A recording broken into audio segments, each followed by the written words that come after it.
What is Tabata training? By the end of this video, you're going to know exactly what to do.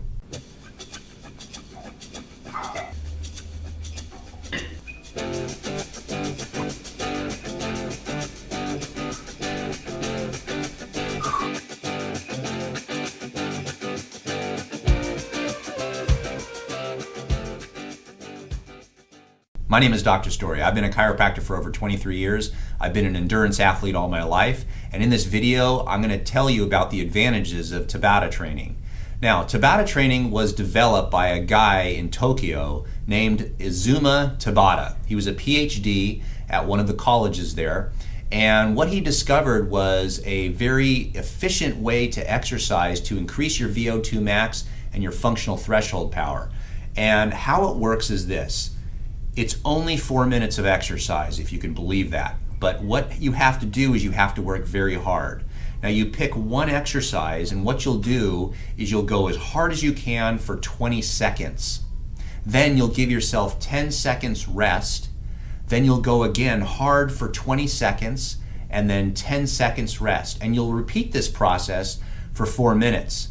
Now, there are many ways to do this. You could use squats, you could use push-ups, you could use jump rope, but the whole point is you have to be full gas when you're doing those 20 seconds. And those 10 seconds has to be rest. What ends up happening is those 10 seconds where you're resting, your cardiovascular system really can't catch up. So what ends up happening is it becomes harder and harder as the minutes go by. Now I'm going to tell you my experience with Tabata training. And this is just me personally. This is extremely hard to do. It is the worst 4 minutes of your life. And in fact, the funny part is when you think about it, when you do 20 seconds on, 10 seconds off, 20 seconds on, 10 seconds off, the last 10 seconds of the Tabata training is actually technically rest. So from a workload perspective, I actually have to mentally, in my mind, tell myself that it's only 3 minutes and 50 seconds. Because if I think it's 4 minutes, I don't think I could handle that mentally. Sometimes I've done exercises where I do this and I start having a little bit of anxiety before I start the session because I know it is going to be so bloody hard.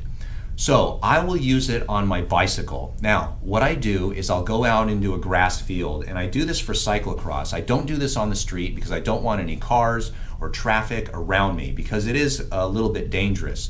Sometimes when I've trained this hard, by the time you're done, I mean, you could hardly see, and you're breathing so heavily, your heart rate is so high that you kind of think, I need to stop and sit down, that type of thing.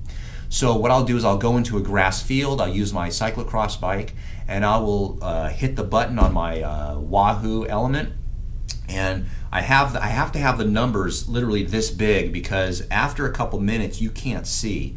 So the thing is that you do a sprint as hard as you can for 20 seconds. When that buzzer goes off, you just kind of pedal easily, and then when that 20 seconds happens again, you just go for it.